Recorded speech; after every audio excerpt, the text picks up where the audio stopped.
আমি শফিকুর রহমান, কাঠে কাজ করতেছি গত 15 বছর ধরে। ফার্নিচারের রং সুন্দর হইলে যে কোনো ঘরের সৌন্দর্য কতটুকু বেড়ে যায় সেটা আমার থেকে কেউ ভালো জানে না। গালা বার্নিশ দিয়ে তো জীবনে কম রং করলাম না, কিন্তু এখন আমি শুধুমাত্র বার্জার উডকিপার দিয়েই কাজ করি। কেন চলেন দেখি। বার্জার উডকিপার দিয়ে কালার করার পরে আপনার ফার্নিচারে পানি, চা বা কফি যাই পড়ুক না কেন, কালার উঠে যাওয়া বা নষ্ট হওয়ার কোনো চান্স নাই। একদম ওয়াটারপ্রুফ। উডকিপারের কাজে ফিনিশিং হবে মসৃণ, একদম পারফেক্ট, আর রং টিকবে বছরের পর বছর। বাজারের বাকি গালা বার্নিশের মতো 6 মাস পরেই উজ্জ্বলতা কমে যাবে না। গালা বার্নিশে কিন্তু কখনোই একদম মসৃণ ফিনিশ পাবেন না। কত যে কমপ্লেন শুনলাম কাস্টমারের। আর গালাতে কাজ করা খুব ঝামেলা, অনেক আইটেম মিলায়া আস্তে ধীরে কাজ করতে হয়। আর উডকিপার দিয়ে কাজ করলে গালা বার্নিশের থেকে কোট কম লাগে, রং হয় দ্রুত এবং রং শুকায়ও তাড়াতাড়ি। সবচেয়ে বড় কথা হইল, বার্জার উডকিপার দিয়ে কাজ করলে রঙের মান যেমন ভালো হয়, খরচও প্রায় 20% কম। আর এই জন্যই আমি বার্জার উডকিপার দিয়েই কাজ করি। এবার আসেন দেখি সহজে কিভাবে বার্জার উডকিপার দিয়া কাঠের রং করবেন।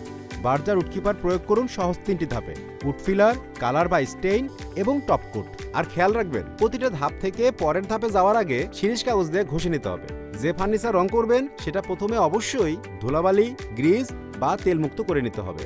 ফার্নিচারটা ভালোভাবে 120 নম্বর শিরিষ কাগজ দিয়ে ঘষে প্রয়োজন হলে ইনোভা উড পাট্টি লাগিয়ে নিন। পাট্টি শুকালে আবার ভালো মতো 120 নম্বর শিরিষ কাগজ দিয়ে ঘষুন। কাঠের গ্রেন ফিল আপ করতে হলে উড ফিলারের সাথে 20 থেকে 30% বার্জার উডকিপার থিনার ঘুরিয়ে ঘুরিয়ে সমস্ত কাঠের সারফেসে কাপড় দিয়ে প্রয়োগ করুন ও শুকিয়ে নিন। মনে রাখবেন, কাঠের পল ও সার বেশি থাকলে প্রথমেই পুরো সারফেসে উডকিপার কালার স্টেইন দিয়ে কালার ম্যাচ করে নিতে হবে।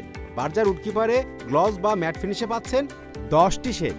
পছন্দের শেড অনুযায়ী জেনারেল বা ইনোভা 41 থিনার দিয়ে উডকিপারের কালার 10 থেকে 40% পাতলা করে নিন। কাপড় দিয়ে মিশ্রণটি লাগিয়ে নিন কাঠে, এরপর শুকিয়ে নিন অন্তত 20 মিনিট।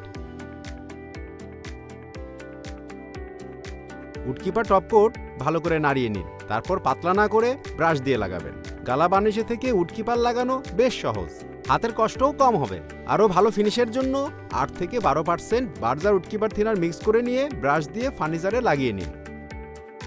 এবার 240 নম্বর শেষ কাগজ দিয়ে হালকা করে ঘষে একইভাবে দ্বিতীয় কোট প্রয়োগ করুন। যদি প্রয়োজন হয় আবারও উডকিপার কালার স্টেইন দিয়ে পল ও সারের কালার ম্যাচ করে নিতে পারেন।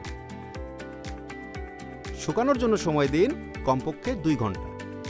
যদি হাই গ্লোসি ফিনিশ চান তাহলে আবারও একইভাবে তৃতীয় কোট প্রয়োগ করুন। ব্যাস, এভাবেই খুব দ্রুত বার্জার উডকিপারের সাথে ফার্নিচার পাবে নতুন এক লুক।